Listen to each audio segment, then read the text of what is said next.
करौली में मदन मोहन जी के मंदिर में झाड़ू का काम करते थे। उनका नाम था काले खां। क्या नाम था?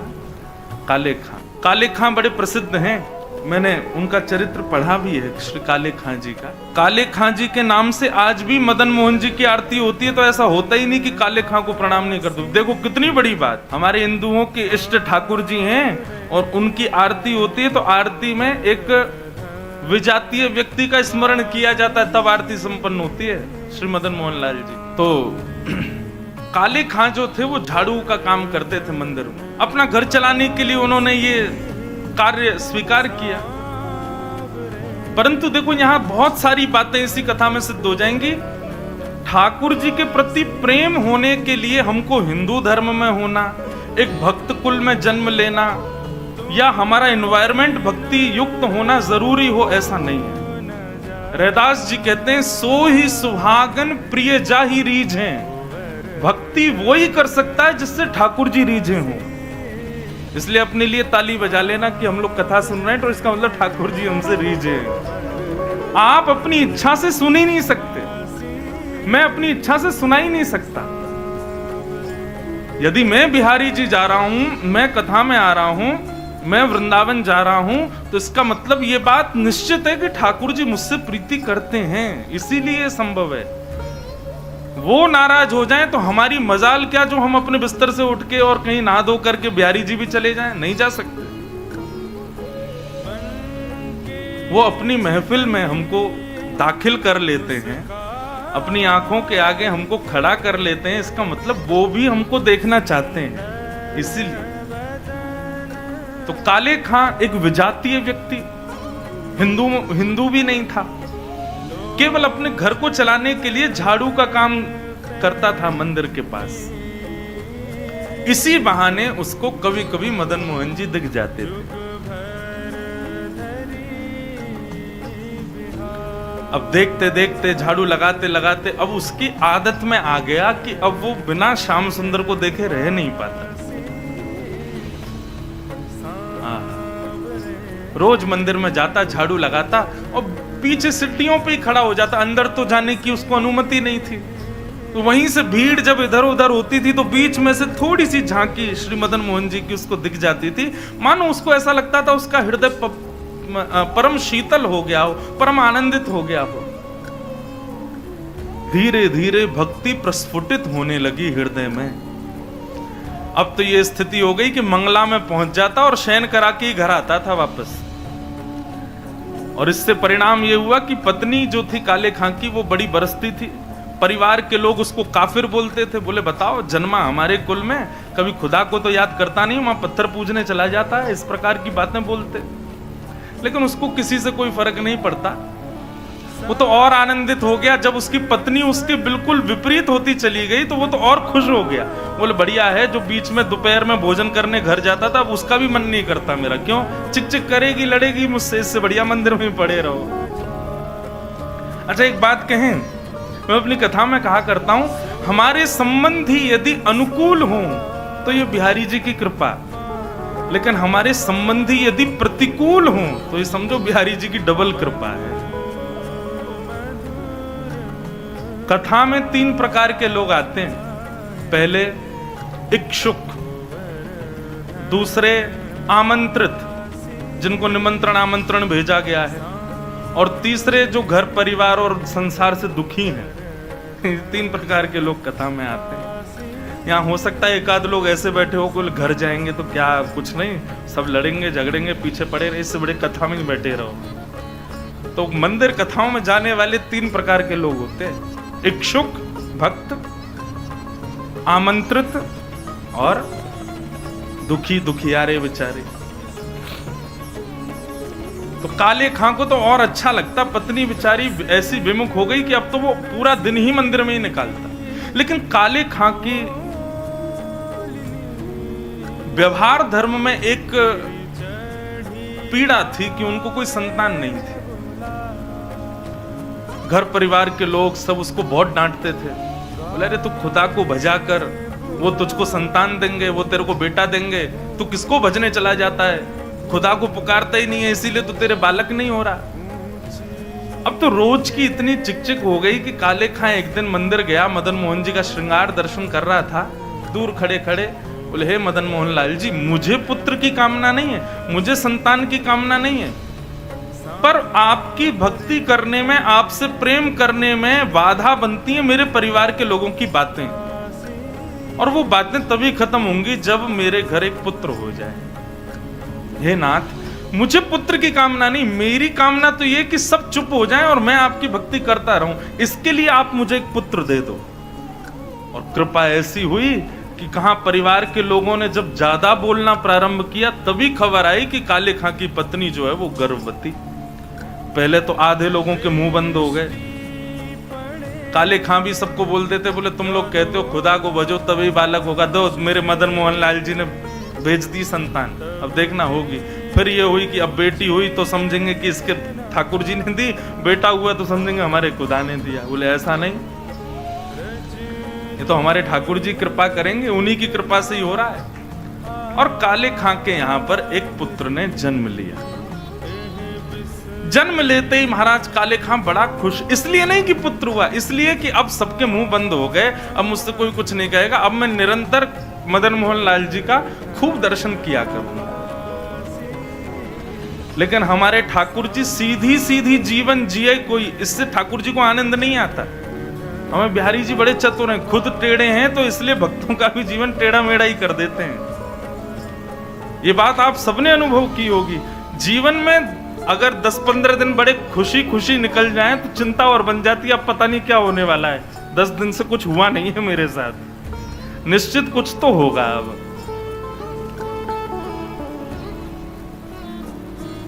काले खां का पुत्र 8 वर्ष का हो गया, सब आनंदित था, काले खां बड़ा प्रसन्न।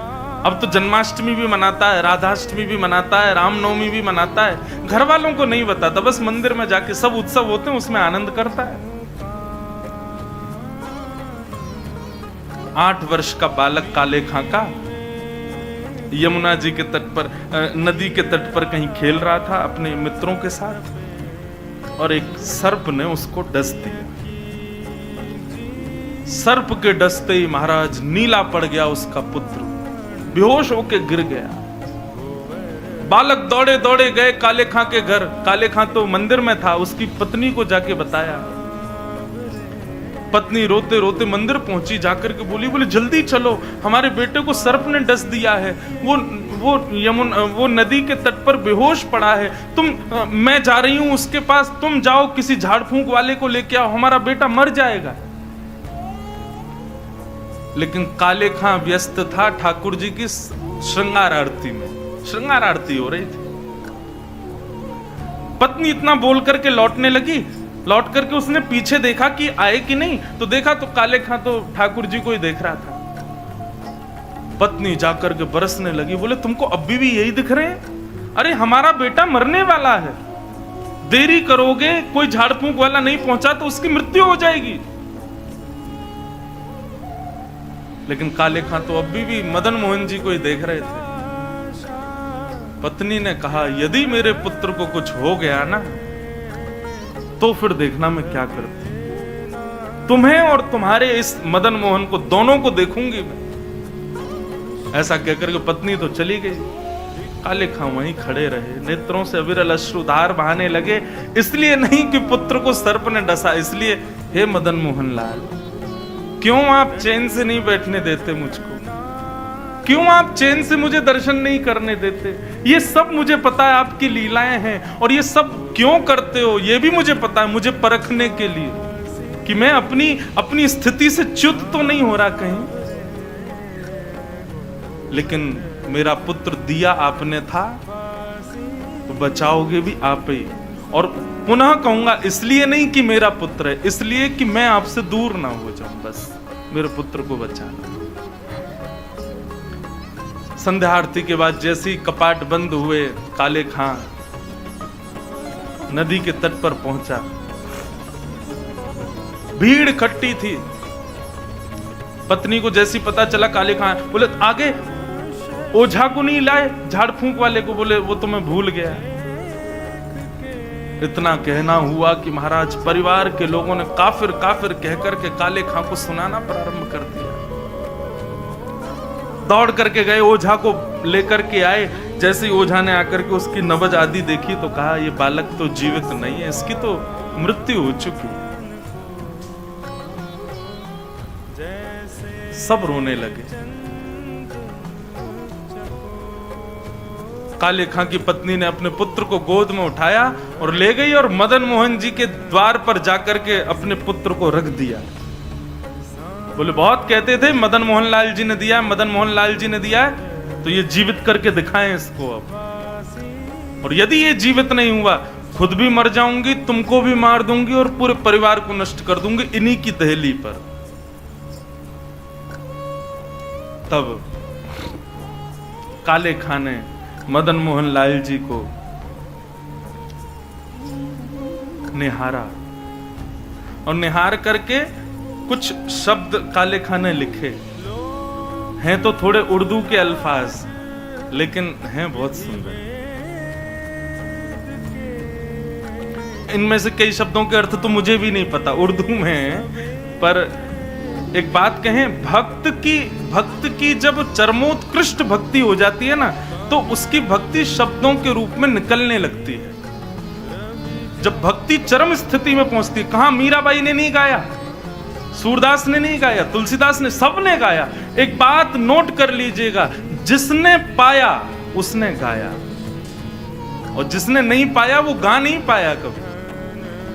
यदि बिहारी जी मिलेंगे ना, तो आप गाने का प्रयास नहीं करोगे, गाना अपने आप होगा, अपने आप प्रकट होंगे शब्द आपके मुख से। अभी हमारी स्थिति क्या है, अभी हम सूरदास के पद गाते हैं, अभी मीराबाई के पद गाते हैं, अपने हमारी कोई निर्माण नहीं है, अपनी हमारी कोई सामर्थ्य नहीं है। पर जिस दिन बिहारी जी मिलेंगे, उस दिन जिह्वा में सामर्थ्य आएगी और आप कुछ ना कुछ गाओगे, ये निश्चित है। जो पाएगा वो गाएगा। काले खां मदन मोहन लाल जी की ओर देखने लगा और कहने लगा, मुसफक साफीक रफीक दिल दोस्त मेरे नजदीकी हकीकी ख्याल कीजिए। मेहरबान कदरदान आला तू जहान बीच, मुझसे गरीबों का गुनाह माफ कीजिए। काले बेकरार खड़ा तेरे दरबार पे, नंद के कुमार जरा गौर अब कीजिए। हिंदुओं के नाथ तो हमारा कुछ दावा नहीं, जगत के हो नाथ तो हमारी सुध लीजिए। हे मदन मोहन लाल, एक द्वार पर खड़ा है तुम्हारे, यदि तुम हिंदुओं के नाथ हो तो हम वापस चले जाएंगे, कोई कृपा मत करना। पर मैंने सुना है लोग आपको जगन्नाथ बुलाते हैं। जगत के हो नाथ, जगत के हो नाथ तो हमारी सुध लीजिए। बस ये बात कहनी हुई, नेत्रों से अविरल अश्रुधार बहने लगे काले खां के, और देखते ही देखते जैसे अश्रुधार का एक बिंदु नीचे पड़े हुए काला पड़ गया था पुत्र विष के कारण, जैसे एक बिंदु जाकर के उस पुत्र के मुखमंडल पर पड़ी, पड़ते ही उसका जो काला वर्ण हो चुका था वो श्वेत होने लगा, और धीरे धीरे पुत्र ने आंख खोलनी प्रारंभ करी, उठ करके बैठ गया, देखने लगा, जल पी करके बोला, अब्बा अम्मी, जो उसके माता पिता थे उनको उन्हीं शब्द में पुकारा। बोले कि वो कहाँ गया? बोले कौन? अरे अभी जो यहाँ खड़ा था, मेरे समान छोटा सा बालक था, मेरे जैसा ही सांवला उसका वर्ण था, मोर मुकुट पहनी थी, बहुत सुंदर उसकी मुस्कान, उसके ऐसे सुंदर नेत्र थे, वो मेरा सखा है, वो मेरे गले में गलवैयां डाल करके खड़ा था, कहाँ गया वो? और ये भाव देखते ही वहां खड़े जितने लोग थे सबने मदन मोहन लाल जी को दंडवत प्रणाम किया। सब समझ गए, बोले किसने की है कृपा हमको पता है। तब से लेके आज तक श्री मदन मोहन लाल जी की आरती होती है तो आरती होते ही वहां का एक आरती पूर्ण होते ही एक पंक्ति गाई जाती है। कारे के बेटा को जब कारे ने खाया, कारे के बेटा को जब काले ने खाया, कारे की कविता सुन बेटा जिवायो है। काले खां के बेटा को जब काले नाग ने खाया तब काले खां की कविता सुन करके उसके बेटा को जिवाने वाले बोल मदन मोहन लाल की जय।